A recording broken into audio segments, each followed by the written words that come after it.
Mon plus grand regret, c'est des mecs avec qui je suis pas sortie. Mais j'ai eu des opportunités que je n'ai pas saisies. Mais quand on a 20 ans, on fait un peu la difficile. Et franchement, rétrospectivement, voilà, il y en a qui étaient mignons et j'aurais dû y aller, quoi. Il n'y avait pas Sciences Po TV. Si ça existait, oui, certainement, j'aurais aimé. Ouais. Franchement, à mon époque, c'était beaucoup plus sérieux que vous. Les gens étaient habillés très stricts. Une fois, je suis retournée à Sciences Po il n'y a pas longtemps. C'était au printemps. Tous les mecs étaient torse nu sur la pelouse. Jamais on avait ça, nous. Ça n'a rien à voir avec maintenant. Je pense que c'est beaucoup plus cool et sympa maintenant, quoi.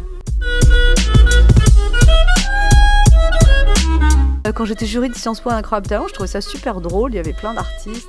Ça m'a vachement touchée, en fait. Ça m'a rappelé moi, mais à l'époque, il y avait rien, en fait.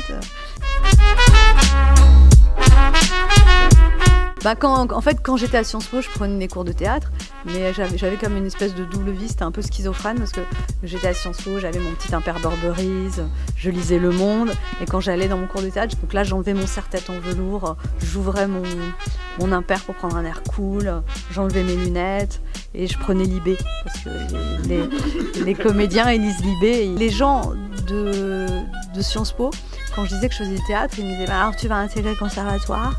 Et quand j'étais dans les cours de théâtre et je disais que j'étais à Sciences Po, on me disait « Ah, mais t'es une intellectuelle !» Voilà, en fait, c'était vraiment deux mondes hyper différents qui se comprenaient pas. Et en même temps, je pense que ça a contribué au fait que je m'adapte partout aussi. Ma fierté en tant que comédienne, c'est, je sais pas, c'est le public, d'être suivie par le public. En fait, c'est ça d'être aimée par le public, c'est une grande chance. La place des femmes dans l'humour, elle a beaucoup évolué ces dernières années, mais on est quand même... c'est pas la parité quand même. Hein. Les femmes, pour accéder à des postes de pouvoir, ça reste, et comme artiste, plus difficile. Par exemple, là, moi, je dois réaliser un film, et je me heurte quand même... J'ai l'argent pour faire le film, et je trouve pas de distributeur. Et je pense que si j'étais un homme, avec mon niveau de carrière et tout ce que j'ai fait, j'aurais pas des difficultés comme ça. Mais chaque fois, j'ai dû me battre pour avoir les choses, et encore maintenant, quoi. Et encore maintenant, je trouve qu'il y a un plafond de verre pour les femmes. Même si dans mon émission, je suis payée plus que les hommes.